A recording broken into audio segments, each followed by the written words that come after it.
part tout de suite dans le sud-ouest sous les eaux. Il pleut donc beaucoup. Le trafic ferroviaire est interrompu entre Bayonne et Saint-Jean-Pied-de-Port. On va d'abord faire un point complet avec vous, Stéphane Place, correspondant d'Europe 1 dans le sud-ouest. Stéphane, bonjour. Quelle est la situation maintenant et vers quoi se dirige-t-on dans les prochaines heures? Alors on parle dans les Pyrénées-Atlantiques, au Pays Basque comme dans le Béarn, les secours restent mobilisés. Ils le sont depuis hier avec 160 interventions réalisées par les 148 pompiers déployés sur le terrain, sans oublier 60 gendarmes. Beaucoup de mise en sécurité, pas mal de difficultés de circulation notamment. Vous évoquiez à l'instant la liaison ferroviaire Bayonne-Saint-Jean-Pied-de-Port qui est interrompue. Et puis, vous allez l'entendre, je viens de joindre le préfet du département, Eric Spitz, pour un point complet de la situation.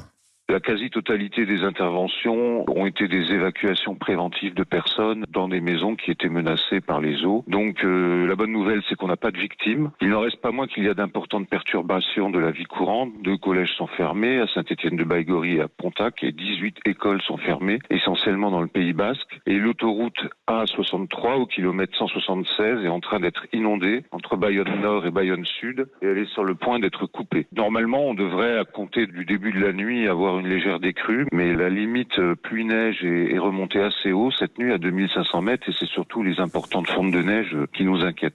Et donc, vous l'avez compris, l'appel à la prudence reste d'actualité avec notamment un message pour les automobilistes, ne surtout pas franchir les barrières qui interdisent, en raison de ces inondations, l'accès à de nombreuses routes du département. Oui, soyez extrêmement prudents si vous devez circuler dans les Pyrénées-Atlantiques. Il est recommandé de ne pas prendre sa voiture et de rester chez soi. Merci beaucoup Stéphane. On est en direct avec Robert Casadebé. Bonjour monsieur le maire. Maire oui, de bonjour à vous. Larens. Vous en êtes où là, à l'heure actuelle, dans votre commune ? Écoutez, nous sommes en situation de crise depuis hier soir 19h avec la mise en place d'un plan communal de sauvegarde et tous les services mobilisés parce qu'effectivement, nous nous retrouvons dans la configuration de 2019 quasi identique avec des pluies torrentielles exceptionnellement puissantes qui ont duré toute la nuit, qui vont continuer toute la journée et que donc par rapport à ces enjeux-là, des dégâts importants sont à signaler sur la partie haute de notre village, de la Reuse, qui compte 1200 habitants. Il n'y a pas de pépins humains, ça je veux le dire prioritairement. Bien pas évidemment. De victimes, c'est le principal, oui. Pas de victimes, c'est le principal. Nous avons mobilisé toutes les entreprises avec les moyens techniques adaptés, pelles mécaniques, camions, ainsi de suite, pour dégager, essayer de contenir les flots. Après, nous constaterons les dégâts qui seront encore une fois importants comme en 2019 et on se retrouve dans une configuration de crise. Notre souci, c'est que, comme vous l'avez dit, la météo nous annonce encore des pluies à raison de 3 mm par heure jusqu'à ce soir minuit, au moins sur site, après tout ce qui s'est passé depuis 24 heures. Et bien évidemment que s'il fallait évacuer des personnes, nous sommes en mesure de les accueillir sur des sites communaux, bien évidemment.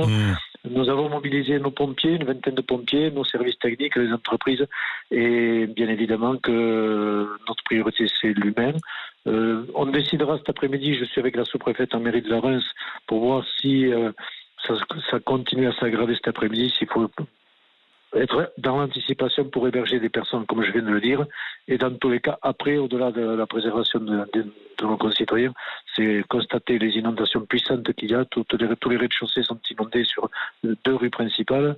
Et que derrière, viendra le temps de la réparation. Mais d'abord, il s'agit prioritairement de contenir tous ces flots, ce qui n'est pas une petite bricole. Oui, pour l'instant, c'est l'urgence. Vous gérez l'urgence. Parce qu'il faut bien comprendre, Larens, c'est au pied des Pyrénées. C'est-à-dire que ce qui tombe sur les Pyrénées ruisselle jusque chez vous. Larens, c'est au pied des Cols. On a le Tour de France qui passe régulièrement chez nous, entre l'Aubisque, le Portalet, Marie-Blanc. On est le cœur du bas des vallées, la descente des Cols. Et bien évidemment, nous sommes entourés de montagnes, de bassins versants importants. Et donc, on a notamment un versant qui est un versant qui nous pose des soucis, les autres moins. Mais bon, la commune est en plus une commune très étendue, elle fait 25 000 hectares. C'est une commune très importante en territoire. Et donc, oui, on est dans un cœur de vallée montagnère, typiquement montagnarde. Voilà, et donc il faut contenir les flots, il faut avec les barrages contenir les flux qui descendent torrentiellement et tout ça c'est une coordination qui doit se faire entre tous les acteurs et le maire est au cœur de tout ce sujet bien évidemment. Bien sûr, merci beaucoup monsieur le maire de Larens, Robert Casadebé d'avoir été en direct avec nous dans Europe Midi.